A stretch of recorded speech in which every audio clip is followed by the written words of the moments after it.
Владимир Ройба подписал указ о частичном смягчении ограничительных мер режима повышенной готовности в Коми. Так, начиная с 15 мая жителям республики разрешены занятия спортом на воздухе и прогулки при строгом соблюдении всех санитарно-эпидемиологических норм. Также сегодня открылись бани без парных. Все остальные ограничительные меры, принятые ранее, продлеваются до 24 часов 21 мая.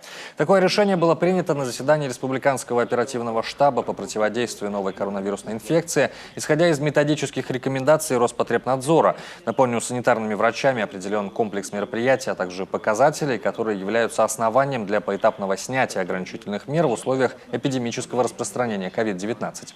Всего предполагается 3 этапа. Основное условие для первого – устойчивая тенденция к снижению заболеваемости и отсутствие осложнений санитарно-эпидемиологической обстановки на территории.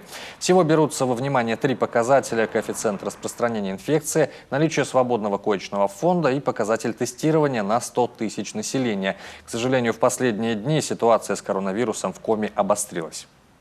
Я вам докладывал 2 дня назад, что мы готовились выйти на первый этап снятия ограничений.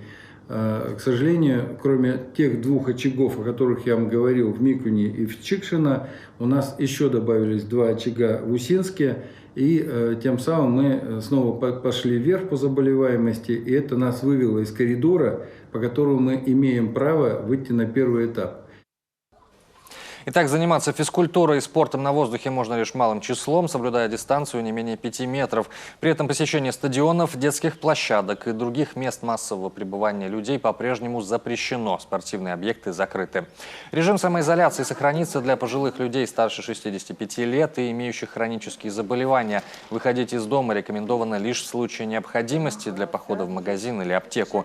Вводится обязательное для всех граждан условие носить маски и перчатки, использовать дезинфицирующие средства для рук. Работодателям рекомендовано сохранить дистанционный режим работы сотрудников, если это не нарушает режим функционирования организации, или ввести, где возможно, посменную работу.